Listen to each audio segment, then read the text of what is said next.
എമ്പുരാൻ വിവാദങ്ങൾക്കിടെ നടനും സംവിധായകനുമായ പൃഥ്വിരാജിന് നോട്ടീസ് അയച്ച് ആദായ നികുതി വകുപ്പ്.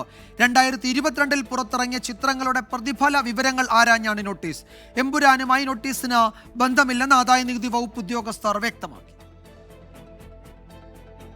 2022 പുറത്തിറങ്ങിയ ഗോൾഡ്, കടുവ, ജനഗണമന എന്നീ ചിത്രങ്ങളുടെ പ്രതിഫല വിവരങ്ങൾ തേടിയാണ് ആദായ നികുതി വകുപ്പിന്റെ നോട്ടീസ്. ഈ ചിത്രങ്ങളിൽ അഭിനേതാവ് എന്ന നിലയിൽ പൃഥ്വിരാജ് പ്രതിഫലം വാങ്ങിയിരുന്നില്ല. എന്നാൽ സഹനിർമ്മാതാവ് എന്ന നിലയിൽ 40 കോടിയോളം രൂപ കൈപ്പറ്റിയതായി കണ്ടെത്തിയിരുന്നു. നികുതി വെട്ടിപ്പിന്റെ ഭാഗമായാണോ ഇതെന്നാണ് വകുപ്പ് അന്വേഷിക്കുന്നത്. താരതമ്യേന സഹനിർമ്മാതാവ് അടയ്ക്കേണ്ട നികുതി തുക അഭിനേതാവിനേക്കാൾ കുറവാണ്. 2022 ഇത് സംബന്ധിച്ച് അന്വേഷണവും ആരംഭിച്ചിരുന്നു.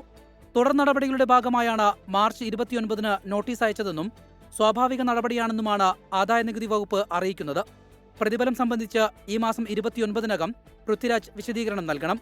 എമ്പുരാൻ വിവാദങ്ങൾക്കിടെ ആദായ നികുതി വകുപ്പിന്റെ നോട്ടീസ് പ്രതികാര നടപടിയാണെന്നാണ് ഉയരുന്ന ആക്ഷേപം. 24 കൊച്ചി.